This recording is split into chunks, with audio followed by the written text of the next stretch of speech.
payg'ambar alayhissalomni tushda ko'rish imkonini beruvchi qimmatli tavsiyalar bilan ulashamiz. Janob Rasulullohni ko'rish uchun quyidagi tavsiyalarga amal qiling. Birinchi tavsiya: Qadr surasini har kuni quyosh chiqish va botish chog'ida 21 martadan o'qishni odat qilgan kishi Rasululloh alayhissalomni Allohning xohishi bilan tushida ko'radi. Ikkinchi tavsiya: Kavsar surasini bir kechada 1000 marta o'qigan kishi Rasulullohni Allohning xohishi bilan u ham ko'radi. Hasan Muhammad Shaddod bu amaliyot foydasini tajribadan o'tkazganini ta'kidlagan. Uchinchi tavsiya: Kimki Rasululloh alayhissalomni tushida ko'rishni istasa, Muzzammil surasini 41 marta o'qisin. Shubhasiz, u Rasulullohni ko'radi. Hasan Muhammad bu amaliyotni ham sinovdan o'tkazganini ta'kidlagan. To'rtinchi tavsiya: Juma kunida Qadr surasini 1000 marta o'qigan kishi payg'ambar alayhissalomni tushida ko'rmaguncha bu dunyodan o'tmaydi. Allohga hamdlar aytamanki, bu ham tajribadan o'tdi, deydi Hasan Muhammad.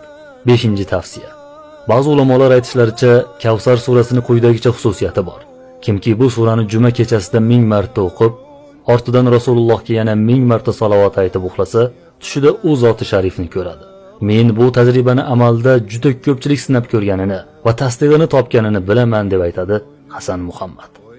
6-tavsiya: Ba'zi mashoyixlarga ko'ra, juma kechasining qoq yarimida turib, Quraysh surasini 1000 marta o'qib, tahorat bilan uyquga ketsa, tushida payg'ambar alayhissalomni ko'radi va Allohdan so'ragan boshqa hojatlari ham ravo bo'ladi. 7-tavsiya: Abdulloh ibn Abbos radhiyallohu anhu aytadi: Kimki bir kechada Qul huvallohu ahadni 1000 marta o'qisa, tushida payg'ambar alayhissalomni ko'radi. Allohga hamdlar bo'lsinki, buni tajribadan o'tganini ishonch bilan ayta olaman, deydi. 8-tavsiya: Yana Abdulloh ibn Abbos radhiyallohu anhu dan keltirilishicha, payg'ambar alayhissalom qaysi bir mu'minki juma kechasida 2 rakat namoz o'qisa va har bir rakatida Fotiha surasidan keyin 25 martadan Qul huvallohu ahadni o'qib, uning ortidan 1000 marta salovat aytsa, keyingi jumagacha albatta meni tushida ko'radi. Va kimki meni ko'rsa, Alloh uning gunohlarini mag'firat qiladi, dedi. Bu rivoyatni Imom Yusuf Nabahoniy o'z asarida zikr qilib o'tgan. 9-tavsiya: Kimki juma kechasi 2 rakat namoz o'qib, har rakatida 1 martadan Fotiha surasini va 5 martadan Oyatul Kursini o'qib, namozini tamomlagach payg'ambar alayhissalomga salovat aytsa, Rasulullohni albatta tushida ko'radi. 10-tavsiya: Anas ibn Malik radhiyallohu anhu rivoyat qiladi. Payg'ambarimiz alayhissalom aytadi: Kimki menga shanba kunda 1000 marta salovat aytsa, jannatdagi joyini ko'rmaguncha dunyodan o'tmaydi. Men bu xabarni ham tajribamdan o'tkazganman, deydi Hasan Muhammad Shaddod.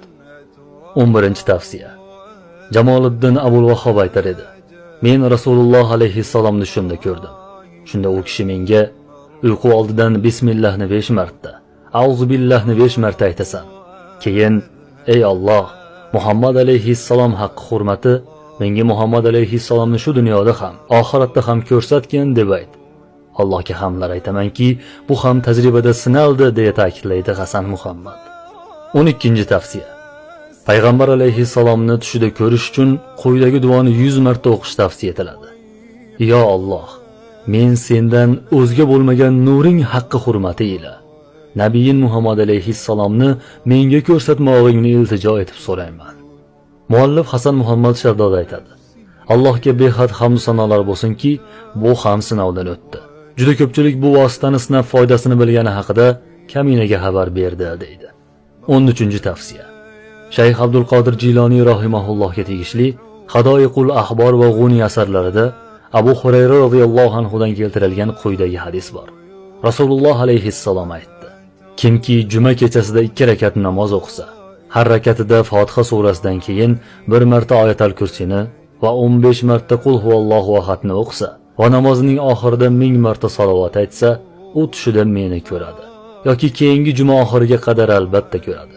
Kim meni tushida ko'rsa, unga jannat bordir va oldingi va keyingi gunohlari ham kechiriladi, deganlar. Hurmatli kuzatuvchimiz, sizga yuqorida 13 ta tavsiya berildi. Bularni qaysi birini qilamiz deb so'rashingiz mumkin. Toqatingiz qaysi biriga yetadi? Shuni qiling. Hammasiga yetsa hammasini bajaring. Axir siz birorta boyni yoki podshohni emas, Rasulullohni ko'rishni istayapsiz. Shuning uchun qo'lingizdan kelsa barcha tavsiyani sinab ko'ring. Agar Alloh muvaffaq qilib, u zotni tushingizda ko'rsangiz, bizning nomimizdan ham salom ayting. Va yana shuni bilingki, agar u zotni tushingizda ko'rsangiz, imkon qilsa buni boshqaga aytmang. Bu Alloh bilan o'rtangizda sir bo'lib qolsin.